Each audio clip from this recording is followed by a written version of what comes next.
ஜெய் கணேஷா. ஓம் நம சிவாய. தென்னாடுடைய சிவனை போற்றி, எந்நாட்டவர்க்கும் இறைவா போற்றி. ஓம் சக்தி. அஷ்டோமன் தடை மூலம் உங்களை வரவேற்பதில் பெருமகிழ்ச்சி அடைகின்றேன். பிறவி கடன் தீர்ப்பது. யாருக்கெல்லாம் பிறவி கடனை தீர்க்க முடியும்? எல்லாராலையும் பிறவி கடன் மீண்டு வர முடியுமா? கண்டிப்பாக நம்மளுடைய முன்னோர்கள் எந்த மதத்தை சேர்ந்தவர்களாக இருந்தாலும், நம்மளுடைய முன்னோர்களாக இருக்க குருமார்களும் நம்மளுடைய அந்த மதத்தை சேர்ந்த இறைசக்தி ஆற்றலும் பிறவி கடனை தீர்க்க வேண்டும் என்பதற்காக தான் அதீத சக்தி ஆற்றலுடைய தெய்வங்கன்ற அமைப்பில் குருமார்கள் மூலமாக நமக்கு வழிகாட்டி கொண்டிருக்கிறார்கள். பிறவி பெருங்கடல் நீந்துவார் நீந்தார் இறைவனடி சேராதார். எதற்காக பிறவி கடனை பற்றி பேசணும்? இந்த ஒவ்வொரு வாழ்க்கையில் அப்படிதானே இருக்கும்.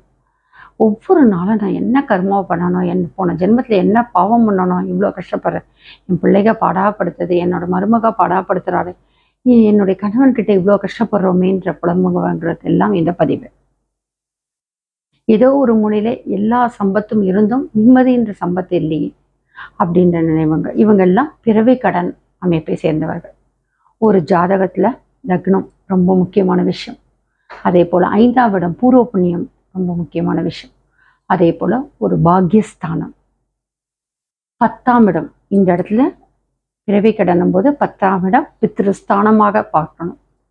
அதே போல 12ஆம் இடம் அயன சுகன ஸ்தானம்.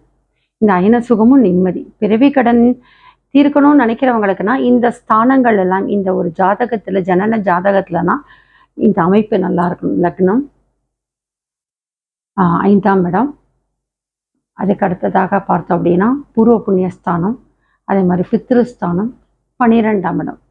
இந்த 1ஆம் இடம், 5ஆம் இடம், 9ஆம் இடம், 10ஆம் இடம், 12ஆம் இடம் எல்லாம் அமைப்பா இருக்கணும்.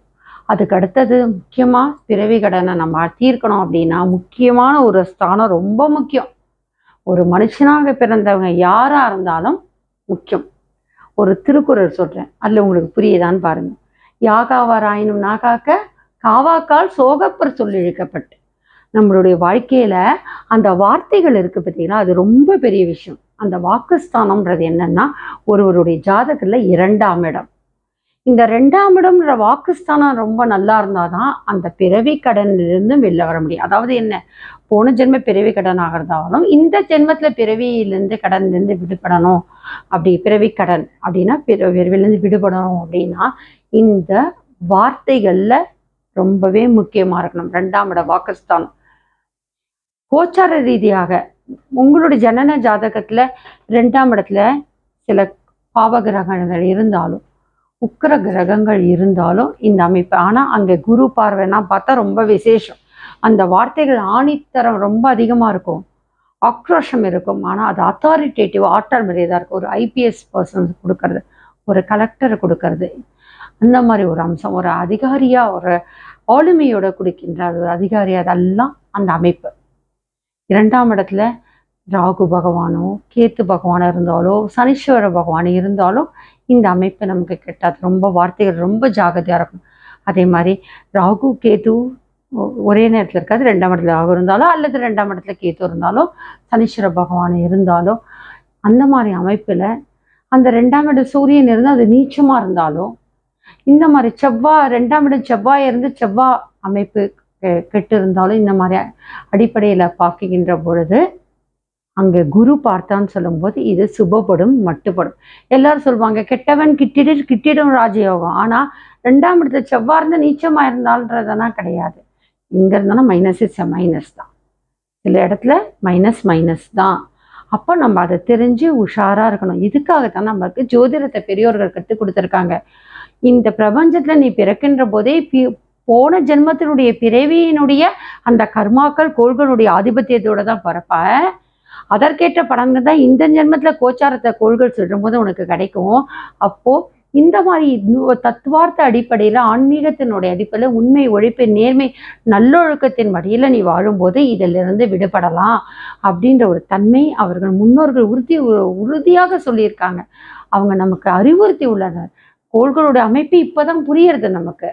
ஆனா அதை அறிவார்த்தமான கருத்துக்களை விட்டு அறிவியலிகளா நம்ம விமர்சனம் செய்து சில விஷயங்களால அது யாருடைய தவறுன்றது நம்ம எல்லாருக்குமே தெரியும். அது வந்து ஜோதிடர்களாக இருக்கலாம், இல்லாட்டி நம்ம ஜோதிடத்தை மறுக்கின்ற நாத்திகவாதிகளாக இருக்கலாம். ஆனால் ஜோதிடம் என்பது அறிவியல் சார்ந்த தத்துவார்த்த தெய்வீகமான ஒரு கலை. உலகத்தில் இருக்க அத்தனை மதத்தை சேர்ந்த நாடுகளிலும் ஆதி காலத்திலிருந்து பின்பற்ற வந்த கலை. நமக்கு அது ஒரு வழிகாட்டி. அந்த வழியில் பார்க்கும்போது பிறவி கடனை நம்மளால் தீர்க்க முடிகின்ற போது, போன ஜென்மத்தில் இந்த அமைப்பில் நம்ம கோள்களும் தசாபுக்தியிலையும் அமைந்திருக்கின்ற காலகட்டத்தில் இந்த ஜென்மத்திலையும் தசாபுக்திகள் மாறும். 120 வருஷம் வரும் ஒரு ஒரு மனிதன் பிறவி எடுத்தான். ஆனால் இப்போட வாழ்க்கை முறை மாறுபட்டு குறைந்து கொண்டே வருகின்றது. அந்த வகையில் பார்க்கும்போது இருக்கின்ற காலகட்டத்தில் சந்திரன் மையமாக கொண்ட கோச்சாரீதிய சுழற்சியில் நம்முடைய நேர்மை நல்லொழுக்கத்தின் வாழும்போது நான் திருப்பி திருப்பி அதை சொல்லிகிட்டே தான் இருப்பேன். அப்போ தான் வாழ்க்கையை மாற்றி காட்ட முடியும், கர்மாவை மாற்ற முடியும் போதும் இந்த பிறவி கடனையும் தீர்க்க முடியும். எதற்காக? 2ஆம் இடம்ன்றது வாக்குஸ்தானம். நம்மளோட வார்த்தைகள் தவறாக இருக்கும்போது பல பேரோட வைத்தறிச்சலுக்கு நம்ம ஆளாகும் இல்லையா? நம்ம எதுவுமே அப்போ அந்த பிறவியானது திருப்பி ஜனனம் எடுக்கும். லக்னம், நம்முடைய லக்னம் தான் தலை. அப்போ புத்தி, சித்தி புத்தி சரியா இருந்தாதான் நம்மளோட எண்ணங்கள் சரியா இருக்கும். அப்போ வாயிலிருந்து வர வார்த்தைகள் நல்லா இருக்கறதுனால லக்னம் ரொம்ப முக்கியம். ஏன் 5ஆம் இடம் பூர்வ புண்ணியஸ்தானம்.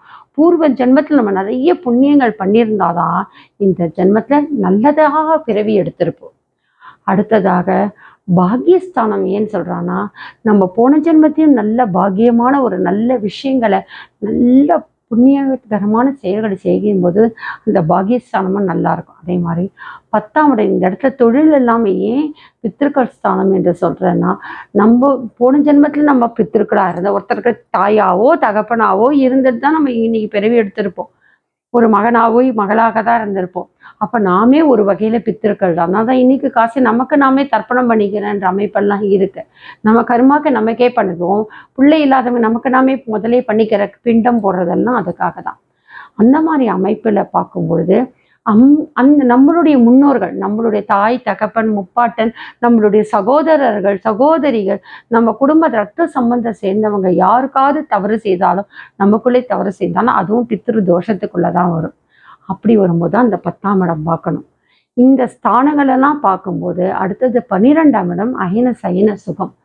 அந்த அந்த அயன சுகமா இருக்கணும், அந்த சயன சுகமா இருக்கணும் அப்படின்னு சொன்னா நிம்மதியான தூக்கம். படுத்தா சில பேர் பாருங்க எவ்வளோ இருந்தாலும் நிம்மதி அடுத்த நிமிஷம் கொரட்டை விட்டு தூங்கிடுவாங்க. அது ரொம்ப புண்ணிய அது பிறவி. தூக்கமே வரலன்னுவாங்க. அதுதான் நம்ம ஏதோ ஒரு இதில் நம்மளுடைய எண்ணங்கள்ல இருக்கு. அதை பற்றி ஒரு பெரிய விளக்கம் நான் உங்கள் அஸ்ட்ரோமன் 3rd ஐ மூலமாக என்னுடைய வார்த்தைகள் உங்களுக்கு ரீச் ஆச்சுன்னும் போது கண்டிப்பாக நீங்கள் எனக்கு கொடுக்குற உத்வேகம், நீங்கள் நான் பேசுகின்ற வார்த்தைகளில் தத்துவார்த்தத்தில் உண்மை இருக்குன்ற போது நீங்கள் எனக்கு கொடுக்கின்ற அந்த ஒரு வழிகாட்டி வலிமை, எனக்கு கொடுக்குற லைக் அண்ட் சப்போர்ட் இருக்குல்ல, அந்த எண்ணங்கள் எப்படி வந்து நம்மளுடைய வாழ்க்கையை மாற்றுறது, ஏன் நம்மளுடைய சைன சுகத்துக்கு நிம்மதியை கொடுக்கறது கெடுக்கிறதுன்ற பற்றினா அது சயின்டிஃபிக்காகவே உங்களுக்கு புரிய வைக்கிற. அதுக்கு உங்களுடைய சப்போர்ட்டு தேவை. அஸ்ட்ரோமனை 3rd ஐ சப்ஸ்கிரைப் பண்ணுங்கள். என்னோட வார்த்தைகள் உண்மையாக இருக்கும்போது லைக் பண்ணுங்கள், ஷேர் பண்ணுங்கள். எவ்வளோக்கு எவ்வளோ என்னை என்கரேஜ் பண்ணுறீங்களோ. இந்த என்கரேஜ்மெண்ட் எதுக்காகனா பணத்திற்காக இல்லை. மகாவராகி டிவி இருக்கு, நான் பேசிகிட்டே இருக்கேன் அம்பாளை பற்றி, வராகியம்மா பற்றி. வருஷத்துக்கு 1000 1500 ரூபாய் கிடைச்சாலும் எனக்கு ரொம்ப ஜாஸ்தி யூடியூப் வருமானம். ஆனால் இருக்கின்ற பிறவியில் நாம் நல்லதே சொல்லணும். அடுத்த பிறவியில் நானே பிறந்தா கூட அந்த சேனலை பார்த்துட்டு நான் திருப்பி வராகியம்மாவை கும்பிட ஆரம்பிக்கலாம். அதே மாதிரி தான் அஸ்ட்ரோமன் 3rd ஐ இந்த பிறவியில் நான் என்னென்ன கஷ்டங்கள் பட்டேனோ, மீண்டு வந்தனோ, எதன் அடிப்படையில் அந்த பிறவி கடல்லேருந்து மீண்டு வந்து திருப்பி பிறக்கணும்னு ஆசைப்படுறனோ அந்த உண்மையை உணர்ந்து தான் ஒரு ஜோதிட வழிகாட்டியாக தான், கர்மவினை பலன் ஜோதிடராக எல்லாருக்கும் வழிகாட்டியாக தான் நான் இருக்கேன். இன்னி வரைக்கும் என்னை நம்பி வந்தவங்க ஒருத்தங்க கூட என்னை தவறாக எனக்கு சொன்னது கிடையாது. என்னை வழிகாட்டுதல் தவறுன்றது சொன்னதில்லை. இன்னும் என்னை வார்த்தைகளுக்காக ஒரு சில நேரத்தில் கெட்ட சக்தியோட தாக்கம் இருக்கும்போது என்னை புரிஞ்சுக்காமல் இருப்பாங்க. அது கூட ஒரு மில்லி மைனர் தான் இருப்பாங்க. ஆனால் உள்ளுக்குள்ளே அதுக்கு முன்னாடி அவங்கள காப்பாற்றிருப்பேன் நான். அதோட தெய்வ சக்தியை அவங்க உணர்ந்திருப்பாங்க. அந்த அளவுக்கு ஏன் இருக்கிறதுனால ஒவ்வொரு நிமிஷம் ஒவ்வொருத்தருக்கும் உண்மையாக அவர்கள் பயணத்தோடு நான் வாழ்க்கை பயணத்தோட இன்றளவும் தொடர்ந்து இருப்பேன். அந்த நம்பிக்கையில் தான் இந்த கர்மவினை பலன் ஜோதிடராக உங்களுடன் பயணித்து கொண்டிருக்கின்றேன். பலரும் என்னோட சேர்ந்து பயணித்து கொண்டிருக்கிறார்கள் ஒரு நல்ல வழிகாட்டி என்பதற்காக. ஜோதிடம் என்பது முடிந்த பொருள் கிடையாது. கோள்கள்ன்றது இதுதான் விதின்றது கிடையாது. நம்மளுடைய எண்ணங்கள் செய்கைகளுக்கு ஏற்படுத்தி மாற்றி காட்ட முடியும். அதே போலதான் பிறவி கடனும் நம்மால் மாற்றி கடனை பிறவாமை வேண்டும், அதுவும் ஆசைப்படலாம்.